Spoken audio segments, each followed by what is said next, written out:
하나님의 전과 그 모든 직무를 위하여, 이런 제목으로 느헤미야 강해를 이어가겠습니다.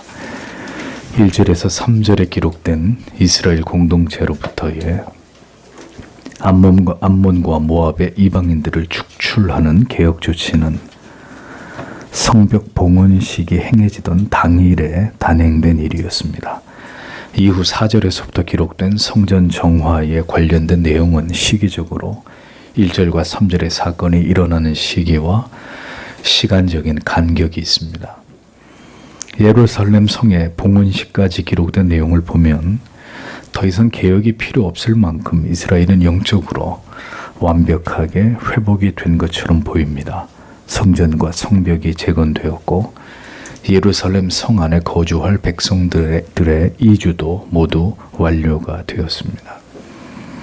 백성들은 모두 하나님께 대한 언약을 갱신하여 서원하며 성전을 중심으로 하나님을 제사하는 모든 성무가 원활하게 이루어질 수 있도록 모든 필요를 자원해서 기쁘게 하나님께 드렸습니다. 그렇게 성벽을 봉헌하고 이제 다시 율법의 깨달음을 통해서 그들 안에 살아가고 있던 모든 이방인들까지 완전히 분리시켰습니다. 이렇게 해서 하나님을 지극히 경외하는 그 뜨거운 신앙이 계속 이스라엘 백성들 가운데 유지되었었다면 얼마나 좋았겠습니까? 그러나 참으로 이어지는 기록들은 실망스럽게 그지없는 일들이 그들 안에서 일어나는 것을 우리들에게 보여주고 있습니다. 그렇게 강력한 부흥을 통해서 영적으로 세세한 부분까지 개혁이 일어나고 더욱 하나님을 경외하는 일에 민감해진 이스라엘 백성들이었지만 가장 완벽했던 에덴 동산에도 뱀이 존재하고 있었듯이 그들을 다시 영적으로 무너뜨리기 위한 사탄이 뿌려놓은 씨앗이 그들 가운데 존재하고 있었던 것을 성경은 우리에게 보여주고 있습니다. 영적인 부흥과 영적인 타락은 이렇듯 인간에게 있어서 종이 한 장 차이에 불과함을 성경은 우리에게 말씀합니다. 거듭 말씀드리지만 지상교회는 절대로 완전하지 않습니다. 끊임없이 개혁되어 가며 거룩과 순결을 지키기 위한 부패와 타락과 싸워 나아가야 하는 거룩한 의무만이 존재할 따름입니다. 느헤미야의 마지막 장이 보여주는 이 침울함이 우리에게 주는 결론적인 교훈은 무엇인지를 올바로 우리가 이것을 깨닫고 오늘은 그것을 우리의 마음에 깊이 새길 필요가 있습니다. 그것이 우리가 느헤미야를 통해서 발견해야 되는 궁극의 주제이기 때문입니다. 오늘의 본문을 살펴보겠습니다. 4절에서 5절을 보십시오. 그리고 이전에 우리 하나님의 전에 방에 임명된 제사장 엘리야십이 도비야에게 가까웠다. 그리고 그가 그를 위해 큰 방을 만들었다. 그리고 그것들은 거기에 이전의 소재물, 유향과 그릇들을 그리고 레위 사람들과 노래하는 자들과 문지기들의 규례대로 곡물, 포도주와 기름의 11조 그리고 제사장들을 위한 거제물을 두는 곳이었다. 이렇게 기록이 되어 있습니다. 느헤미야는 이제 경악스러운 일을 폭로하고 있습니다. 그것은 바로 대제사장이었던 엘리야십이 이미 오래전부터 느헤미야의 성벽 재건을 방해하는 일에 가장 앞장섰던 인물 가운데 하나인 도비야와 깊이 내통하고 있었던 사이였다라는 사실입니다. 도비야는 더구나 하나님께서 그렇게 결코 상종하지 말라고 명하신 암몬 사람이었습니다. 그는 그들의 조상들과 마찬가지로 이스라엘에 대해서 적대적인 감정을 가지고 있었던 자였고 산발랏과 더불어서 느헤미야의 성벽 재건 작업을 모든 수단을 동원해서 회방하고 방해했던 그런 인물이었습니다. 본문에 연락이 있었으므로 라고 번역된 원문의 카로프라는 단어는 혈연적으로 매우 가깝다는 뜻입니다. 도비야는 암몬 출신으로 사마리아 총독 산발랏의 수족 같은 인물이었습니다. 그 이름의 뜻은 여호와의 선하심이었지만 그의 삶과 그의 행위는 결코 하나님과 무관한 사악한 자였습니다. 제사장 엘리야십을 보겠습니다. 그 이름의 뜻은 하나님이 거하실 것이다, 이런 의미입니다. 도비아도 엘리야십도 참으로 참남하기 이를 데 없는 이름들을 가진 자들이었습니다. 이름들은 이렇게 거룩하게 지어놓고 그들의 삶과 행실은 사악하기 이를 데 없었던 그런 자들이 바로 도비아와 엘리야십이었습니다. 가장 경건한 척하고 하나님을 가장 잘 섬기는 척, 고상한 척 하지만 실상은 하나님 앞에서 가장 추악한 악을 행하는 자들, 그들이 종교적으로 최고의 위치에 있었던 자들이었다는 것이 그때나 지금이나 그다지 놀랄 만한 일도 아니라는 것을 알 수 있습니다.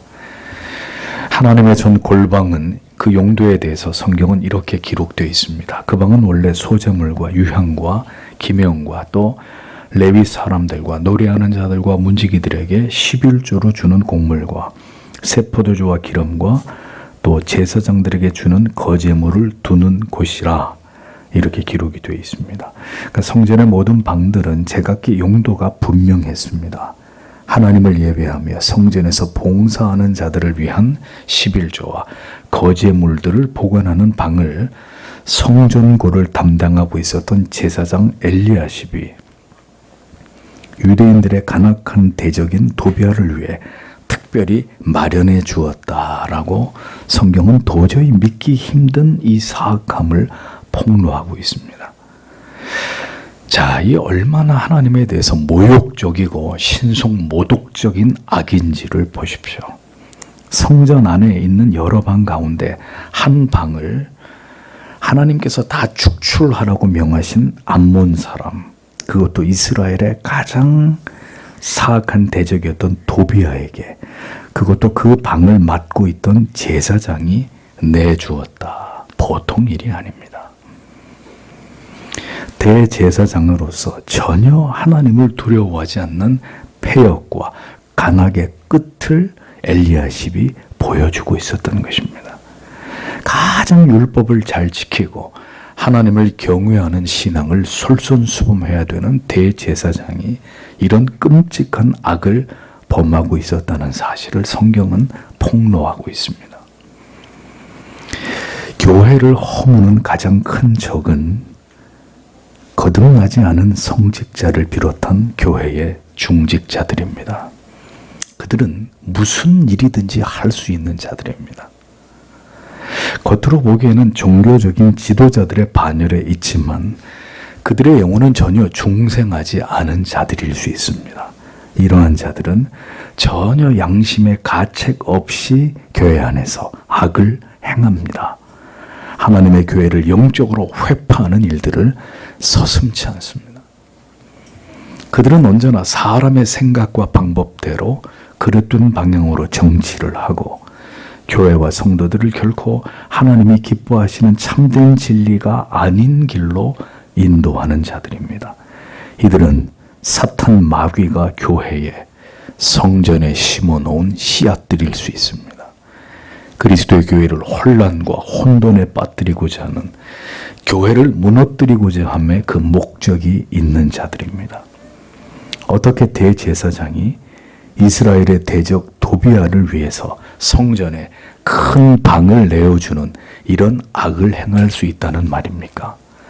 이름들은 하나같이 거룩하고 경건할지라도 그들의 마음과 행위는 하나님의 원수와 같은 이런 악을 일삼는 자들이 제사장 중에 있었다. 겉으로는 대단히 올바른 신학을 표방하고 가장 거룩한 척 할 수 있어도 그가 진정으로 하나님의 종이며 하나님의 사람인가 하는 문제는 그것과 별개일 수 있다는 것을 우리는 분명히 알고 있어야 합니다. 얼마든지 지성교회 안에는 이와 같은 일들이 일어날 수 있습니다. 가식과 위선으로 포장을 하지만 그 속에는 추악함이 가득해서 언제나 세상과 손을 잡고 악과 불의와 하나가 되어서 하나님의 교회를 위험에 빠뜨리고자 하는 자들이 교회 안에는 언제나 존재할 수 있습니다. 그리고 심지어 그들이 종교적 지도자들일 수도 있다는 사실을 우리는 분명히 알고 있어야 하는 것입니다. 부패와 타락은 가장 중요한 핵심적인 직위와 위치에 있는 자라에서 예외가 될 수 없음을 성경에 기록된 내용은 우리들에게 그것을 똑똑히 보여주고 있습니다. 사탄 마귀는 가능한 한 머리를 노립니다. 종교 지도자가 부패하고 타락하게 되면 성도 한 사람보다 훨씬 더 교회에 치명적인 악영향을 미칠 수 있기 때문에 언제든 영적인 지도자를 노리고 그를 무너뜨리기 위한 계략을 일삼게 됩니다. 머리를 치면 몸이 무너질 수 있음을 마귀도 잘 알고 있기 때문이죠. 하나님의 부흥의 역사가 일어나는 현장에는 언제나 마귀의 역사도 일어났던 법입니다. 조나단 에드워즈의 신앙 감정론이 쓰여진 이유도 유사 부흥을 경계하기 위함이었던 것을 우리가 잘 알고 있지 않습니까? 언제나 사탄 마귀는 하나님의 일들을 회방하고 방해하는 일들을 교회와 성도 안에서 획책해 왔습니다. 어느 것이든 누구든 그 대상을 가리지 않고 그 일들을 공격적으로 행해왔던 것이죠. 언제나 트로이의 목마처럼 사탄은 교회 안에 깊숙이 침투해 들어와서 결국 교회를 무너뜨리려고 하는 악한 세력들이라는 것을 언제나 성도는 기억하고 있어야 합니다. 교회에서 언제나 큰 무리를 일으키는 것은 구도자들이나 믿은 지 얼마 되지 않는 성도님들이 절대로 아닙니다. 목회자나 장로를 비롯한 교회의 중직자들에 의해서 교회는 심각한 어려움에 직면하게 되고 영적인 큰 혼란과 분열과 영적인 퇴락을 맞게 되는 경우들이 적지 않습니다. 신앙의 가장 깊은 곳까지 공동체 안에서 가장 중요한 위치까지 사탄 마귀는 침투해 들어갑니다. 언제나 우리가 이러한 사탄의 공격을 경계하지 않으면 안 되는 이유가 바로 여기에 있다는 것입니다. 6절에서 9절을 이어서 보겠습니다. 그러나 이 모든 때에 예루살렘 안에 있지 않았다. 왜냐하면 바벨론 왕 아닥사스다 32년에 내가 왕에게 갔기 때문이다. 그리고 얼마의 날들이 지난 후에 내가 왕에게 요청했다. 그리고 내가 예루살렘에 들어갔다. 그리고 내가 엘리야십이 도비야를 위하여 행했던 악에 대해서 알았다. 그를 위하여 하나님의 전에 뜰 안에 방을 만들었던 것을, 그리고 그것이 나에게 매우 근심이 되었다. 그리고 내가 도비야의 집의 모든 기구들을 그 방으로부터 바깥쪽에 내어 던졌다. 그리고 내가 말했다. 그리고 그들이 그 방들을 깨끗게 했다. 그리고 내가 거기에 하나님의 전의 기구들, 소재물과 향을 되돌렸다라고 직역을 하면 이런 의미가 됩니다. 엘리야십이 도비야와 내통을 하고 있었던 것은 느헤미야가 예루살렘의 총독으로 오기 전부터였습니다. 엘리야십의 손자가 산발랏의 딸과 결혼을 했고 산발랏은 도비야의 최측근이었기 때문에 이들은 이렇게 서로 결속이 되어 있었던 그런 관계였던 것이죠. 악과 악인과 연루되면 이렇게 결국 그들과 동료가 되어버리는 사단이 일어나기 마련입니다. 그렇기 때문에 그리스도인들은 결코 세상과 이러한 관계를 형성해서는 안 된다는 것이죠. 결국 악과 연결되어 함께 죄악을 범하는 일들을 피할 수 없게 되는 것입니다.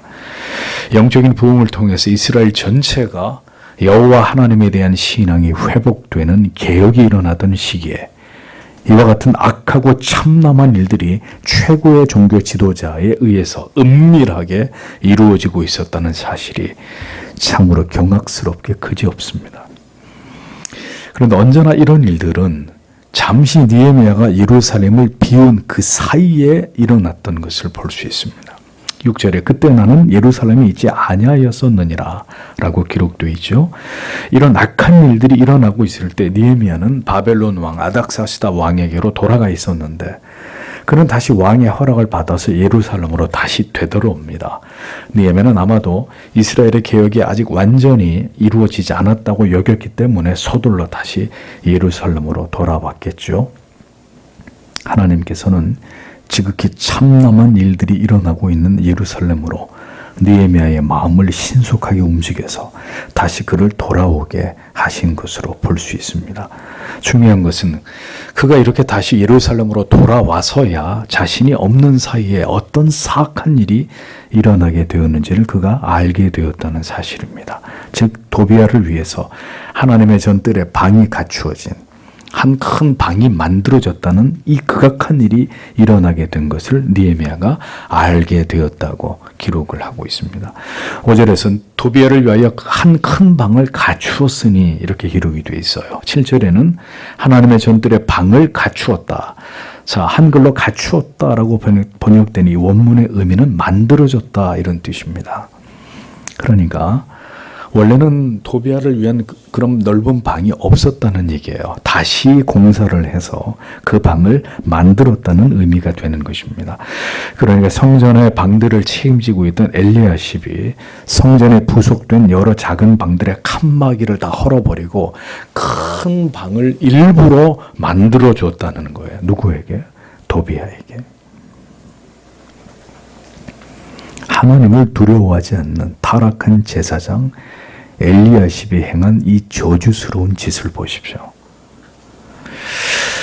종교적인 지도자의 타락은 이렇게 무서운 결과를 초래하게 됩니다. 자신을 그리스도의 대리자며 대권자라고 자칭하는 가톨릭의 교황을 보십시오. 또 정치인들과 야합하고 결탁해서 하나님의 교회를 정치적 수단과 도구로 삼는 부패한 교계의 지도자들을 보십시오. 모두가 하나님이 보실 때 악한 자들이 아닐 수 없는 것입니다. 하나님의 성전이 다른 사람도 아닌 대제사장에 의해서 더럽혀지는 이 참남한 악을 보십시오. 언제나 교회는 깨어 있어서 이런 일들이 일어나지 않도록 감독하고 감시하는 일들이 반드시 필요합니다. 영적인 대부흥으로 하나님과 성전을 중심으로 한 개혁이 한창 진행되고 있던 시기에 이러한 악한 일들이 일어나고 있었다는 것은 사탄의 공격 또한 만만치 않다라는 것을 보여주는 것입니다. 도비아가 차지한 방은 백성들이 하나님께 바친 구별된 물건들을 보관하는 거룩한 곳이었습니다. 성전의 기구들과 곡물들이 보관되어 있어야 될 방을 도비아가 차지했다는 것은 대제사장 엘리야십이 백성들이 하나님을 예배하기 위해서 제사장과 레위인들의 필요를 채우는 이 모든 일들을 그가 소홀히 여기면서 이 직무를 충실하게 행하지 않았다는 것을 의미하는 것이고, 이것을 통해서 다시 하나님을 예배하는 거룩한 일을 회방하고 그것을 방해하는 짓을 대제사장이 범했다는 것을 보여주는 것입니다. 거듭 말씀드리지만 교회는 이렇게 영적인 지도자의 타락으로 인해서 가장 치명적인 타격을 입을 수 있는 것입니다. 가장 거룩해야 될 곳이 가장 추악하고 더럽혀지며 죄악으로 오염되고 하나님을 모독하는 죄악이 언제나 은밀하게 그릇된 종교 지도자들에 의해서 자행될 수 있다는 것입니다. 신자와 세상은 절대로 결탁되거나 결속될 수 없는 관계입니다. 교회 안에 어떤 것이든 세속적인 것이 침투해 들어오는 즉시 교회는 오염되고 부패하고 타락하게 되어 있습니다.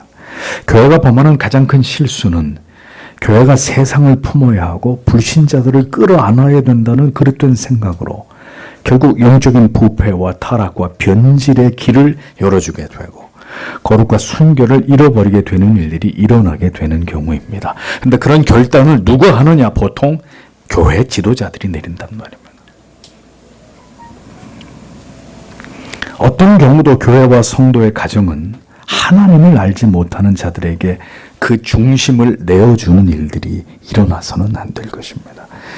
우리는 여전히 세상에 잃어버린 하나님의 자녀들에게 복음을 전해서 그들을 교회로 이끌어야 하지만 그 밖에 다른 이유로, 신앙의 동기와 이유가 아닌 그 밖에 다른 목적으로 자연인들을 교회 안에 유입시키고, 그래서 그들이 거듭나지 않은 가치관과 그들의 사고로 하나님의 교회를 흔들고 공동체를 무너뜨리는 일들을 방관해서는 안 된다는 것입니다. 교회가 세속 문화에 대해서 결연히 방벽을 치고 이것을 막아서지 못하면 교회는 결국 영적으로 무너지고 붕괴되는 것입니다. 세속의 타락한 문화가 결코 교회 안으로 유입돼 들어오는 것을 교회는 철저하게 봉쇄해야 하고, 거룩과 순결을 지키는 일에 더욱 깨어있지 않으면 안 된다는 것이죠. 거룩을 잃어버리면 교회와 성도는 모든 것을 잃어버리게 되는 결과를 피할 수 없습니다.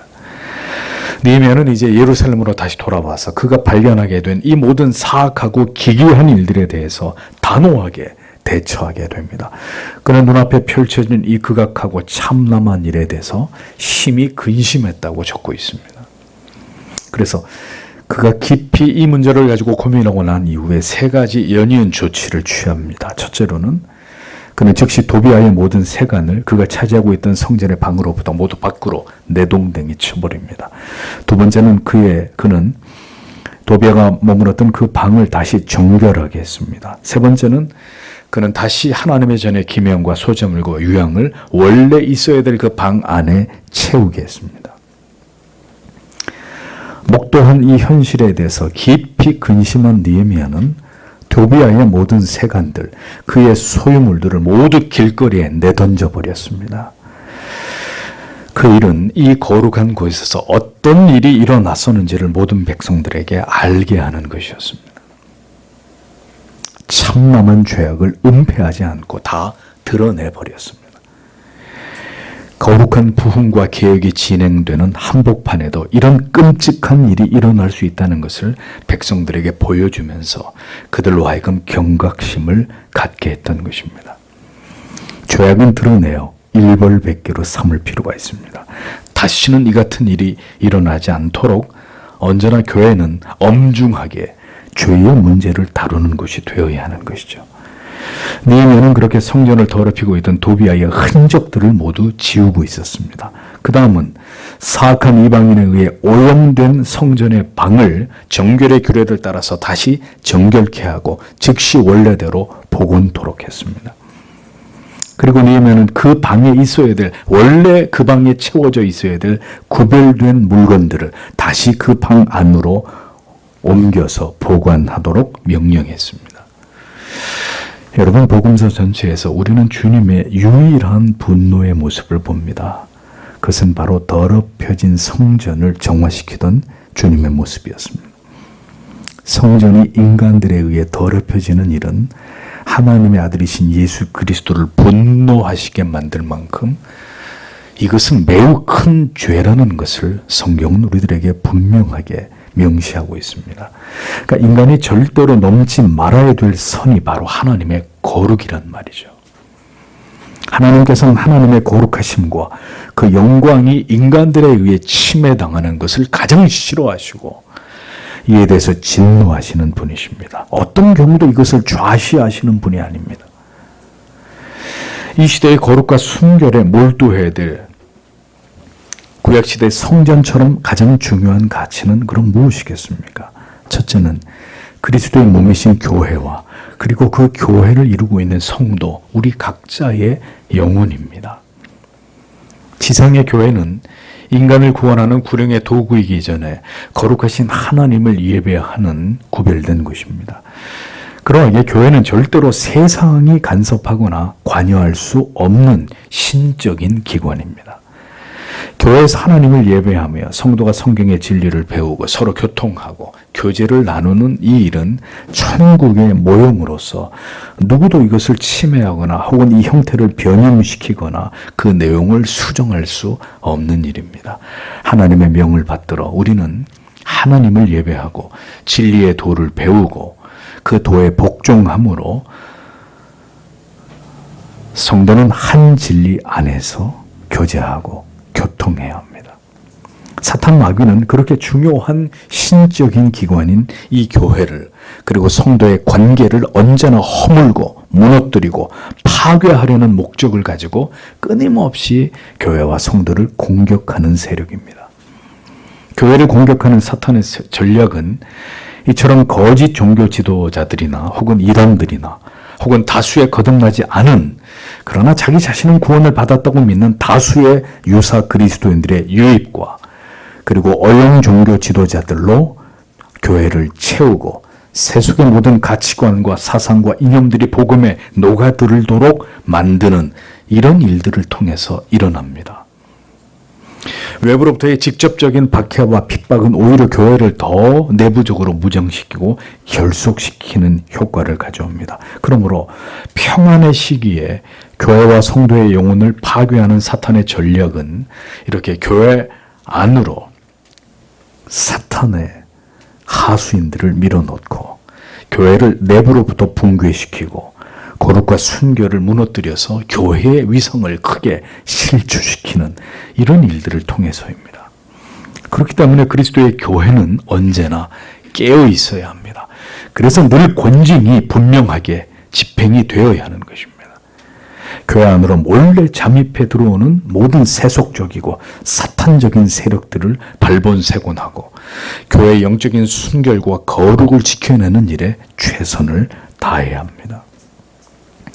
도비아의 모든 세간을 폐기 처분한 것처럼 교회 안에 존재하지 말아야 될 모든 그릇된 진리가 아닌 것들을 올바른 전통과 교리와 교회의 역사가 우리에게 물려준 검증된 가치가 아닌 것들을 언제나 축출해내고 그러한 것들과 교회를 분리시켜서 영적인 순결을 지키는 일에 최선을 다해야 하는 것입니다. 버리고 분리하는 것만이 다가 아니라 다시 잃어버린 그것들을 소멸된 올바른 전통적인 가치들을 되찾아서 다시 그것을 복원하고 다시 교회 안에 이것을 세워 나아가는 일들을 그 거룩한 개혁을 교회는 계속해서 감당해 나아가야 되는 것입니다. 자, 이러한 영적인 개혁의 원리는 성도의 영혼 안에도 동일하게 적용이 됩니다. 우리는 느헤미야가 취한 조치들 속에서 영적 회복의 원리를 발견하게 됩니다. 영적인 침체로부터 쉬 벗어나지 못하고 더 뜨거운 믿음으로 신앙으로 우리가 발돋움하지 못하는 것은 이미 우리의 영혼의 방에 결코 존재하지 말아야 될 세상과 깊이 결탁된 어떤 죄악이 우리의 영혼 안에 또아리를 틀고 있기 때문이라는 것을 직시할 필요가 있습니다. 우리 안에 하나님보다 더 사랑하는 우상이 존재할 때 결코 그 영혼이 하나님의 은혜로 충만케 되는 일들은 일어날 수 없습니다. 그 우상이 그 영혼 안에서 축출되지 않고서는 하나님을 뜨겁게 사랑하는 일들이 신자의 영혼 가운데 절대로 일어날 수 없습니다. 성전 하나 도비아의 방을 만들어 하나님 앞에 참남한 죄를 범하고 있던 엘리야십처럼 우리의 영혼과 삶 가운데서 절대로 좌시할 수 없는 어떤 세속에 버리지 못한 그릇된 가치와 죄악이 우리 영혼 가운데 방치되고 있다면 이는 절대로 하나님 앞에서 묵인될 수 없는 일이고 반드시 그 문제는 하나님 앞에 해결되어야 그의 영혼이 하나님 앞에 그 은혜의 보좌 앞으로 날아오르는 이런 일들이 일어날 수 있다는 것입니다. 그러니까 그것을 도려내지 않고서는 우리 영혼이 회복될 길이 요원하다라는 것을 알아야 합니다. 그 죄악을 끊어내지 못하면 영적인 파멸에 이르게 되든지 결국 그로 인한 엄청난 고통의 대가를 신자가 지불할 수밖에 없는 일들이 일어날 수밖에 없는 것입니다. 언제나 강력한 말씀의 선포를 통해서 성도 안에 기생하는 죄의 정체를 폭로시켜서 회개의 자리로 이끄는 일과 다시금 죄를 회개하여 거룩과 순결한 하나님의 자녀로서의 삶을 살아가도록 경계시키고 지도하고 보호하고 교훈하는 일들은 반드시 주님의 교회가 감당해야 되는 사명입니다. 하나님의 말씀으로 언제나 우리의 죄가 도려내어지는 영적인 수술을 받는 일들을 성도는 절대로 기피해서는 안 됩니다.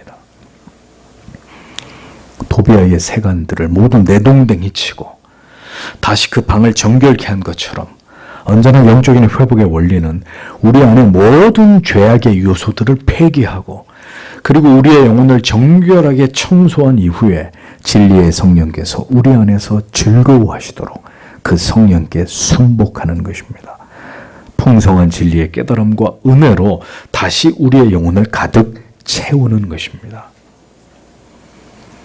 여러분은 지금 여러분들의 영혼을 그렇게 채워가고 계십니까?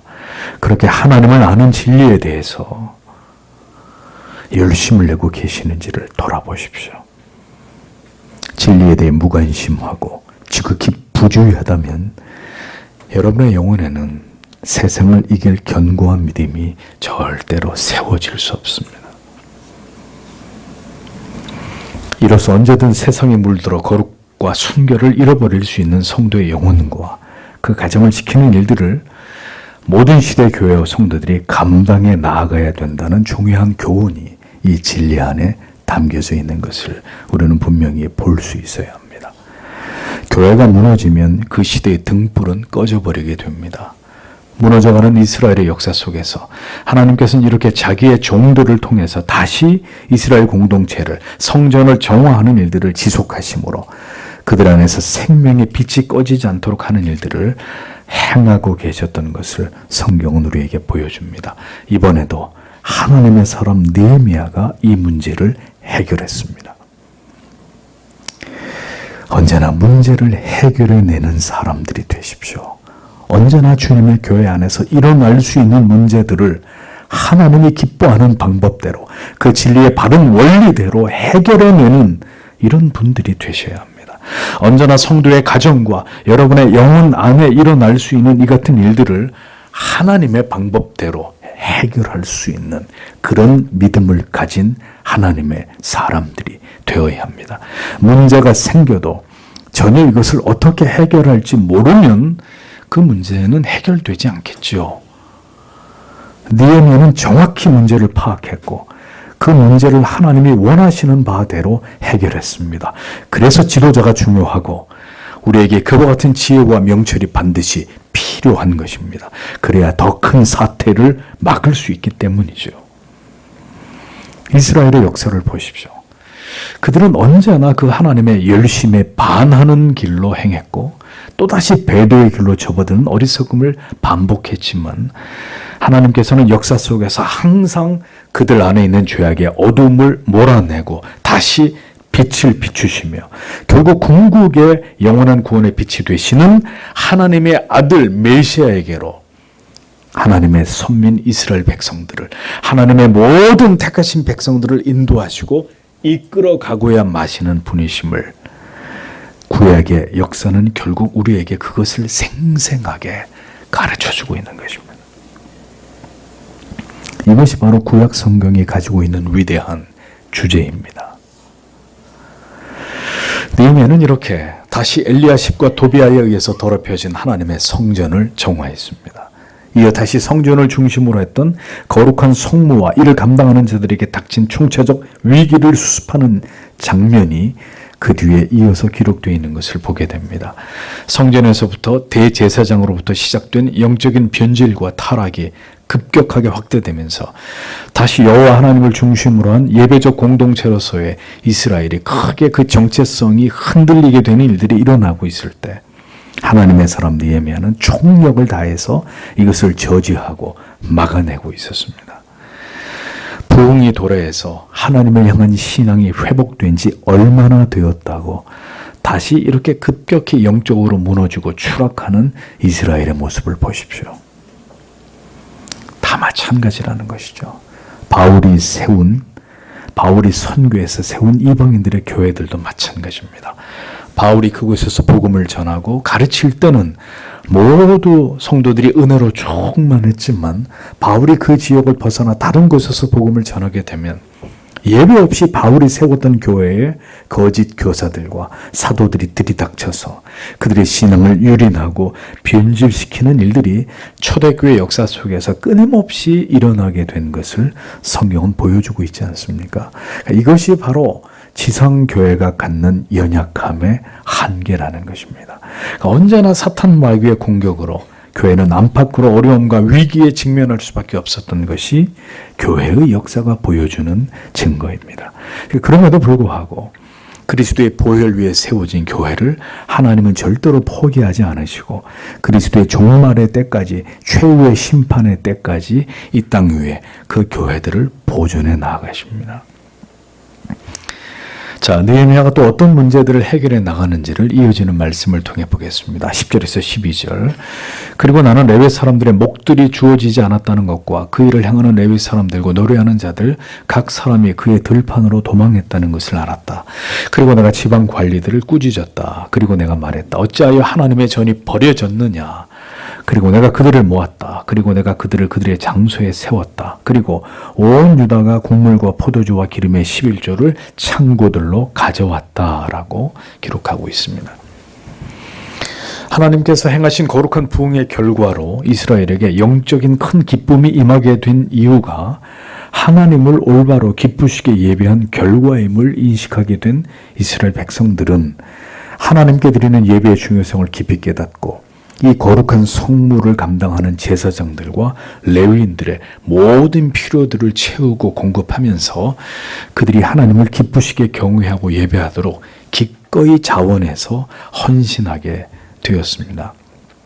그러나 타락한 엘리야십 대제사장으로 인해서 그가 도비아에게 내어준 방 때문에 성전의 방들의 구조와 기능이 상실된 것은 결국 성전 기능의 중요한 문제를 발생시켰고, 이는 이어서 하나님을 향한 예배의 중단을 초래했고, 이어 이스라엘 백성들의 영혼에 심각한 영향을 미치게 되었습니다.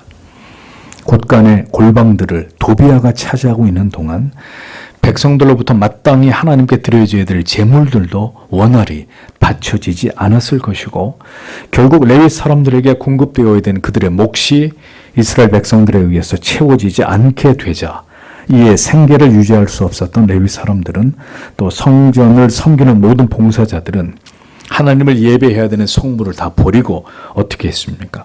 각각 모두 자기들의 들판으로 도망을 쳐버리게 되는 이런 어처구니 없는 일들이 일어났다라는 것을 느헤미야가 알게 됐다는 것입니다. 느헤미야는 이에 모든 이스라엘 백성들의 지도자들을 불러놓고 꾸짖었습니다. 민장들이란 이스라엘 백성들 중에 지도급의 위치에 있었던 유력한 자들을 가리키죠. 그들은 백성들을 독려해서 레위 사람들에게 11조를 바치게 해야 할 직무를 가졌을 뿐만 아니라 자기들이 그 일에 솔선수범을 해야 되는 그런 자들이었습니다. 그런데 결국 이러한 하나님 앞에서의 약속과 서원이 이행되지 않은 것은 그들의 직무유기가 가장 큰 원인 중에 하나였다는 것을 느헤미야는 알았고, 그리하여 그들을 책망했던 것입니다. 느헤미야는 하나님의 전이 버림받았다고 개탄했습니다. 대제사장 엘리야십에서부터 이스라엘 백성들의 민장들까지 모두 그들은 하나님 앞에서 감당해야 될 그 직무의 중요성을 다 망각해버렸던 것입니다. 그리고 이러한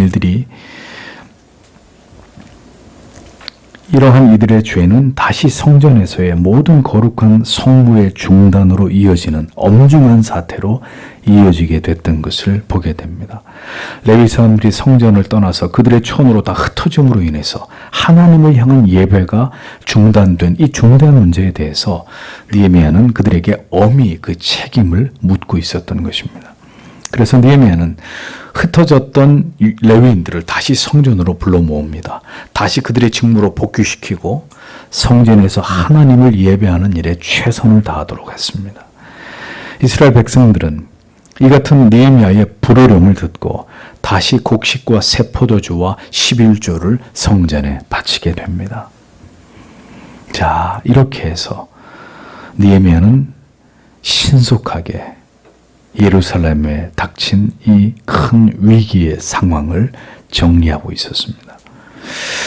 지도자의 중요성은 아무리 강조해도 지나치지 않습니다. 성전의 기능을 무너뜨리고 성전을 더럽힌 자도 지도자요. 그렇게 무너진 예배를 조속히 정상화시키기 위해서 필요한 모든 조치를 즉시 강구한 것도 지도자였습니다. 그러니까 어떤 지도자가 세워지는가에 따라서 이 땅의 교회나 국가나 정부도 재앙을 얻기도 하고 하나님께 복을 받기도 한다는 것을 우리는 성경을 통해 배우는 것입니다.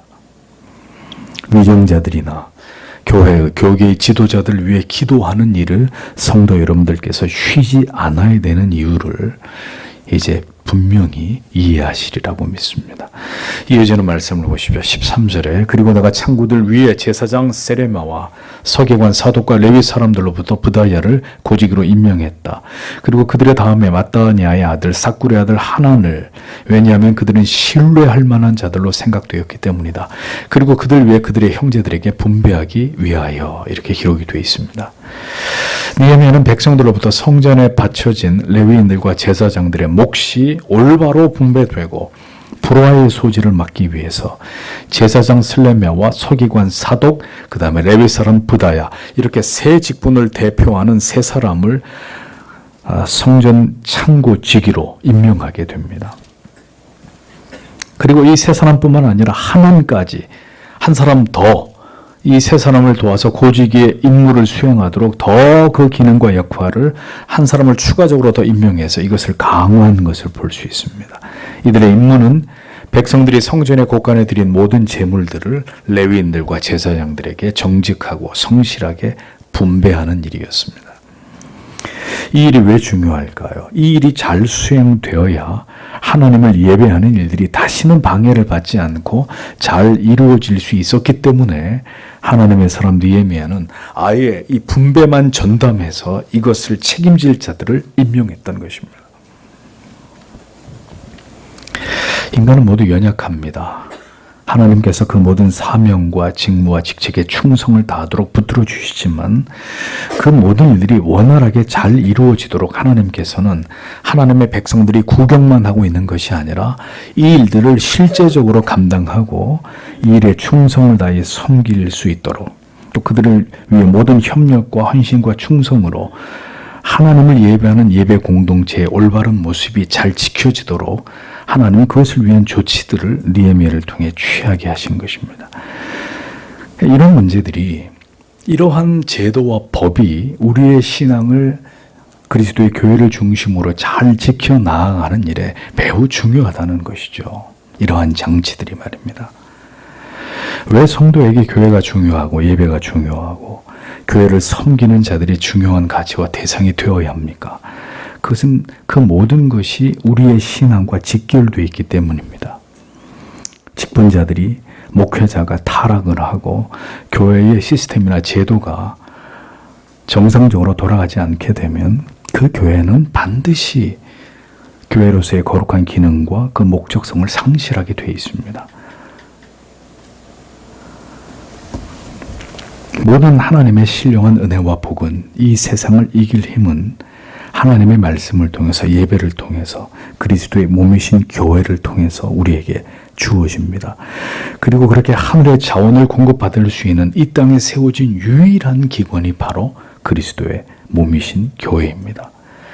이스라엘 백성들이 그토록 성전과 성벽을 재건하기 위해 노력하고 결국 성전을 중심으로 한 하나님을 향한 신앙을, 영적인 부흥을 통해 회복하게 된 것도 바로 하나님을 예배하는 거룩한 선민으로서의 세상과 구별된 그들의 존재의 이유와 목적 때문이었습니다. 우리가 죽을 때까지 하나님을 예배하고 성도로서의 구별된 삶을 살아가기 위해서는 이 땅에 올바른 교회가 세워져야 하고 그 교회를 통해서 생명의 말씀을, 진리를 들을 수 있어야 하고 그 진리의 교훈과 가르침을 통해서 우리의 삶이 끊임없이 개혁되어져야 합니다. 그렇기 때문에 우리에게는 교회가 중요하고 그 선포되는 진리가 귀한 것이며 그 모든 일을 감당하는 목사와 장로와 집사 그리고 성도 여러분 모두가 소중한 것입니다. 우리 모두가 살아있고 깨어있어야 하나님을 바르게 예배할 수 있는 것이고 그로 인해서 우리의 영혼이 호흡하고 살아갈 수 있는 것입니다. 우리가 교회를 사랑해야 하고 교회의 직분자들을 위해 기도하고 그들을 도와야 하고 예배를 위해 모든 거룩한 의무를 다하는 자들이 되어야 되는 이유는 하나님이 이 모든 것들을 통해서 오늘도 우리의 믿음이 성장해 나아가고 하나님이 기뻐하는 바른 길을 찾아 나아가도록 하나님이 그렇게 섭리하시기 때문입니다. 레위인들과 제사장들에게 그들의 몫의 분배를 맡은 자들은 아무나가 아니었습니다. 이는 저희가 충직한 자로 인정됨이라라고 성경은 기록되어 있습니다. 충직하다라는 말, 든든히 세우다, 확실하게 하다, 신실하다 이런 뜻의 동사에서 파생됐는데 그 의미는 신뢰할 만한 자들, 신임을 받는 자들이라는 뜻입니다. 주의 일은 충직한 자들이 맡아 행해야 합니다. 엘리야십 같은 사악한 자가 아니라 주님의 일은 충직한 자들이 맡아서 행해야 합니다. 언제나 그 일을 가장 중요하게 여기는 신실한 사람들이 주님의 교회를 이끌어 가야 하는 것입니다. 초대교회에서도 구제하는 일이 유대파 과부나 헬라파 과부들 모두에게 어느 한쪽으로도 편중되지 않고 이 일이 성실하게 잘 진행되게 하기 위해서 7명의 집사를 세운 것을 보지 않습니까? 언제나 분배를 하는 일은, 재정을 맡아서 이 일을 하나님 앞에서 올바로 집행하는 일은 어려운 일입니다. 하나님을 두려워하며 충직하게, 공명정대하게 이 일을 행할 자들에게 주님의 일이 맡겨져야 된다 하는 것은 당연한 일이 아닐 수 없습니다. 그래서 느헤미야는 충직한 자들을 세워서 레위인들의 몫에 대한 분배를 맡겼고, 다시는 거룩한 성무가 중단되는 일이 없도록 방책을 세웠던 것이죠. 자, 이제 이 모든 일을 행하고 난 뒤에 기도의 사람 느헤미야의 기도가 다시 성경에 기록되어 있는 것을 보게 됩니다. 14절을 보십시오. 나의 하나님, 당신께서는 나를 위하여 이 일에 대해 기억하십시오. 그리고 당신께서는 나의 하나님의 전과 그곳의 직무들을 위하여 제가 행했던 저의 자애를 지우지 마십시오. 라고 기록이 되어 있습니다. 본절은 느헤미야가 하나님께 드린 간절한 짧은 기도문입니다. 그는 이 모든 개혁을 위해 그가 감당했던 이 치열한 모든 일들에 대해서 하나님께서 기억해 주시기를 간구하고 있었습니다. 언제나 주를 위해 아낌없이 헌신과 수고와 충성을 다하는 자들이 어느 순간 하나님 앞에 드릴 수밖에 없는 간곡한 기도는 바로 이와 같은 기도입니다. 그 내용은 하나님께서, 오직 하나님께서만은 나의 이 모든 수고와 그 이유와 그 중심을 알아주시기를 간절히 바라는 이런 기도입니다.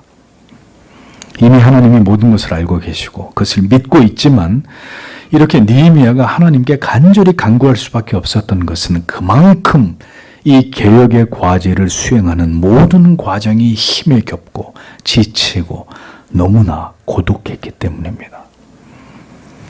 그는 자신의 단행한 그 모든 일들이 절대로 자기 자신을 위한 일이 아니었고, 오직 내 하나님의 성전과 그 모든 거룩한 하나님을 예배하는 성물을 위한 일들이었다라고 자기 고백적인 언어로 하나님께 고하고 있습니다.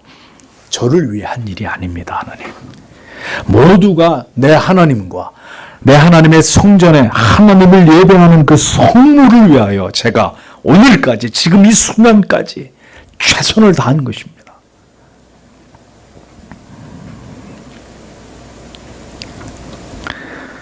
그만큼 느헤미야는 지금 그 어느 때보다도 진실했고, 끝까지 이스라엘 백성들을 하나님 앞에서 개혁하는 이 모든 일에 그의 모든 것을 다 쏟아붓고 있었다는 것을 우리는 그의 기도를 통해 미루어 짐작할 수 있습니다. 하나님과 성전에 대한 사랑, 하나님을 올바르게 예배하고 싶은 그의 뜨거운 그 중심이 이 짧은 기도 안에 모두 녹아 있는 것을 발견하게 됩니다. 성도 여러분, 언제나 주의 일을 하다가 보면 내 자신이 상처를 입는 경우들이 생깁니다. 오해를 받기도 하고 아무도 나의 수고를 알아주지 않은 것 같은 서운한 마음에 눈물이 날 만큼 서러울 때가 있습니다. 그러나 성도 여러분, 바로 그때가 우리가 정신을 차리고 과연 누구를 위한 섬김이었는지, 누구에게 영광을 돌리기 위한 충성이었는지를 우리가 우리 자신을 정직하게 다시 생각해 보아야 할 때라는 것을 잊어버리지 마십시오. 내가 영광을 누리고 나를 알아주기를 바라는 마음으로 우리가 교회를 위해, 지체들을 위해 섬긴 것입니까? 왜? 무엇 때문에? 우리는 내 자신에 대해서 서운하고 섭섭함을 느끼고 사람들이 알아주지 않는 것이 상처받을 일이 되는 것입니까? 무엇 때문에 이런 일들이 일어나는 것인가? 우리가 온전히 주님만을 높이는 것을 원했다면, 하나님의 뜻을 이루고자 하는 것만이 우리의 진정한 목적이었다면 왜 내 자신의 감정과 마음 때문에 상처를 입고 힘든 일을 겪어야 합니까? 나를 지우고 오직 주님만, 오직 하나님께서만 영광을 받아주시기를 바라는 마음이 모든 주님을 섬기는 자들에게 반드시 필요하다는 것을 잊어버리지 마십시오. 느헤미야는 자신이 하나님 앞에서 행한 모든 일들이 오직 하나님의 성전과 그 성전에서 하나님을 경배하기 위한 일이었습니다라고 고백합니다. 그리고 그 모든 것은 하나님을 향한 완전한 나의 선한 일이었음을 정직하게 고백하고 있습니다. 그러하기에 이 모든 일들을 오직 하나님께서 기억해 달라고 그는 요청하고 있었던 것입니다. 예루살렘에 무너진 성벽을 재건하는 일에서부터 마침내 그들에게 임한 놀라운 영적인 부흥을 통해서 이스라엘을 여호와 하나님을 위한 예배 공동체로 거듭나게 하는 이 모든 일까지, 또 잠시 자리를 비운 사이에 사탄의 회방과 방해를 다시 물리치고 성전의 기능을 다시 정상화하는 일까지, 그 모든 쉼없는 개혁을 위한 느헤미야의 모든 노력들은 그가 오직 하나님만을 바라고 의지하여 오직 하나님과 그 하나님의 성전과 하나님을 예배하는 그 모든 일들을 위한 것들이었다고 그의 기도는 절절히 이 사실을 고백하고 있습니다. 그 모든 일에 느헤미야 자신은 조금도 그 안에 존재하지 않고 있었던 거죠. 자기가 받을 영광이나 사람들이 알아주기를 바라는 마음은 추호도 존재하지 않았다는 것을 그는 고백하고 있습니다. 우리가 진정으로 하나님을 경외하고 사랑한다면 느헤미야처럼 이토록 힘에 겹도록 하나님을 섬긴 이후에도 그 쉼없는 사역의 끝에서도 나를 알아주기를 바라는 마음이 아니라 이 모든 일들이 오직 하나님께 영광을 돌리기 위한 순수한 것이었음을, 하나님을 향한 나의 선의 극치였음을 고백할 수 있는 그런 마음이어야 한다는 것을 잊어버리지 마십시오. 사람은 모두 자기를 알아봐 주기를 바라는 마음이 있습니다. 이 모든 일들을 자신이 행했다는 것을 드러내고 그것으로 인정을 받고자 하는 마음들이 우리 모두에게 존재합니다. 그러나 그러한 기대가 실망으로 이어질 때 견디기 힘든 상처와 좌절을 맛보게 되는 것입니다. 그것으로 자신의 존재의 이유와 목적을 찾으려 했다가 그것이 이루어지지 않으면 깊이 절망하고 그 모든 헌신의 동기가 소멸되고 사람들을 원망하면서 결국 뒤로 물러가게 되는 영적인 깊은 침체에 빠지게 되는 일들이 필연적으로 일어나게 돼 있는 것입니다. 느헤미야는 하나님께 이렇게 고백합니다. 이 일을 기억해 주십시오. 이 모든 일들은 오직 하나님의 성전과 그 성전에서의 모든 하나님을 예배하는 그 거룩한 직무들을 위한 일들이었습니다. 내 하나님을 위해 내가 행한 이 모든 당신께서 인정하시는 이 선을 하나님은 꼭 기억해 주십시오. 그는 하나님과 자기만 아는 고백으로 그의 마음을 하나님께 드리고 있었습니다. 느헤미야는 그렇게 오직 하나님께만 인정받기를 바라고 있었습니다. 사람들이 뭐라고 하든지 자신의 모든 일들에 대해서 어떻게 평가를 하든지 그건 그에게 중요한 일이 아니었습니다. 오직 내 하나님께서 보시기에 내가 행한 그 모든 일들의 중심이 그렇게 하나님께 상달되고 인정받을 수 있다면 그는 그것으로 만족함을 간결하지만 짧은 기도로 하나님께 고백하고 있었던 것입니다. 언제나 하나님께서 기뻐하시는 바대로 일들을 진행하고 이루어가고 어떤 것들을 뜯어고치고 개혁하는 일은 참 어렵고 힘든 일들입니다. 그럼에도 불구하고 우리가 그 일을 행해야 되는 것은 그것이 우리가 받은 사명이고 우리가 존재하는 목적과 이유이기 때문입니다. 하나님께서는 이번에도 느헤미야를 통해서 이루신 이 개혁을 회방하고 방해하는 일들을 막으셨습니다. 항상 인간의 모든 어리석은 죄와 불순종을 이렇게 다시 하나님은 고치고 회복시키고 그것들을 해결하시는 하나님이십니다. 그래서 성경은 절대로 인간들의 희망을 노래하는 책이 아닙니다. 성경의 모든 역사는 절대로 인간 안에서의 어떤 희망을 발견하도록 돕는 책이 아닙니다.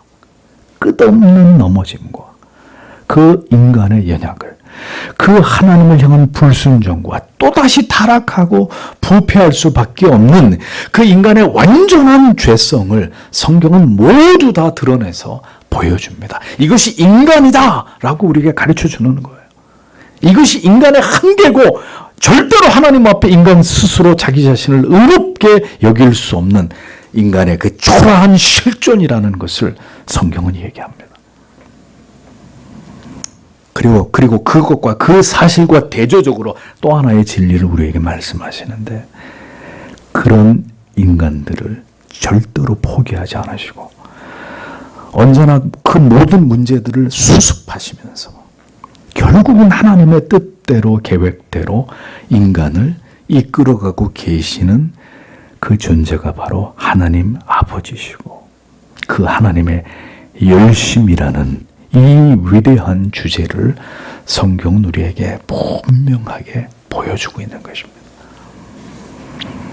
그토록 어리석은 자들을 위한 궁극의 구원의 길은 율법을 지킴으로써가 아닌 하나님의 아들, 우리의 유일하신 영원한 구원자이신 예수 그리스도를 구주로 믿는 그 믿음을 통해서라는 사실을 성경은 정확히 구약으로부터 신약으로 이 언약의 갱신을 이어가면서 선명하게 보여주는 것입니다. 결국 모든 죄인들을 그 그리스도 앞으로 데리고 가고 있는 이 위대한 사건을, 그 하나님의 위대한 섭리를 성경은 보여주고 있는 것입니다. 예수 그리스도만이 이 인간의 전적 타락과 부패와 무능을 모두 감당하심으로 그 십자가의 위대한 대속하심을 믿는 그 믿음을 통해서 결국 우리를 구원으로, 영생으로 인도하시는 영원한 소망이 되신다는 것을 이제 이어지는 신약의 성경의 진리를 통해서 그것을 우리에게 명백하게 보여주는 것입니다. 그렇기 때문에 구약의 이스라엘의 역사의 끝은 뭐예요? 희망이에요? 절망이에요? 절망이라는 거예요. 인간에 대한 절망을 선언하는 거죠. 아무리 해도 바뀌지 않는, 전적으로 타락하고 부패한 이스라엘 민족. 그 절망으로 끝이 나는 거예요. 그리고 다시 어디서 희망의 소망이 밝아오느냐? 하나님의 아들이 이 땅에 인간으로 오셨다. 왜? 그 율법 아래 갇혀있는 그 죄인들을 구원하기 위해서. 무엇으로? 하나님의 아들이신 예수 그리스도가 나의 구주이심을 믿는 그 믿음으로 하나님의 그 위대한 구원을, 영생을 이루신다. 이 주제로 이어지고 있는 것입니다. 사랑하는 성도 여러분, 우리 자신의 모습에서도 그리고 지체들의 모습에서도 여전히 선명하게 드러나는 그 연약과 죄를 주목하지 마십시오. 결코 스스로 돌이키지 못하는 이스라엘 백성들처럼 우리는 우리의 힘으로 완전한 구원도 성화도 이룰 수 없는 존재에 지나지 않습니다. 지상의 어떤 교회도 하나님이 보실 때 완벽할 수 없습니다. 다만 이 같은 진리 앞에서 우리가 어떻게 하나님을 신앙할지를 오늘도 고민하면서 그 은혜에 붙들려 하나님이 기뻐하시는 믿음의 길로 행하기 위해 최선을 다할 뿐입니다. 하나님께서 시마다 때마다 하나님의 방법으로 하나님의 사람들을 통해서 우리 안에서 우리를 영성으로 인도하시는 그 길을 열어 가실 것입니다. 그 성실하신 사랑으로 우리를 인도해 가신다는 것을 우리는 믿어야 되는 것입니다. 하나님이 행하시는 것입니다. 어떤 문제든 성도와 교회 안에 일어나는 문제들을 진리의 깨달음을 통해 회개케 하시고 다시 그 길을 수정하게 하시고, 그래서 결국 바른 믿음의 길로 나아가도록 하나님은 우리 안에서 역사하실 것입니다. 그러하기에 언제나 교회는 서슬퍼런 올바른 진리가 선포되어야 하고, 이러한 모든 하나님의 역사가 일어나는 영적으로 살아있는 건강한 교회가 되게 하는 일에 우리의 모든 기도와 노력이 필요한 것임을 잊어서는 안 되는 것입니다. 결국은 예수 그리스도만이 우리의 희망이심을 구약과 성경의 모든 진리는 일관되게 보여주고 있는 것입니다. 오늘도 진리는, 복음은 우리는 할 수 없지만 그리스도를 믿는 그 믿음 안에서 모든 것을 가능하게 하시는 하나님께서 우리를 향한 그 하나님의 모든 뜻을 우리 안에서 이루신다. 이 진리를 우리들에게 말씀하고 있는 것입니다. 이 믿음으로 끝까지 신앙의 바른 길을 걸어가시는 여러분들이 되시기를, 우리 모두가 되기를 오늘도 하나님 앞에 간절히 기도하기를 원합니다. 기도하겠습니다.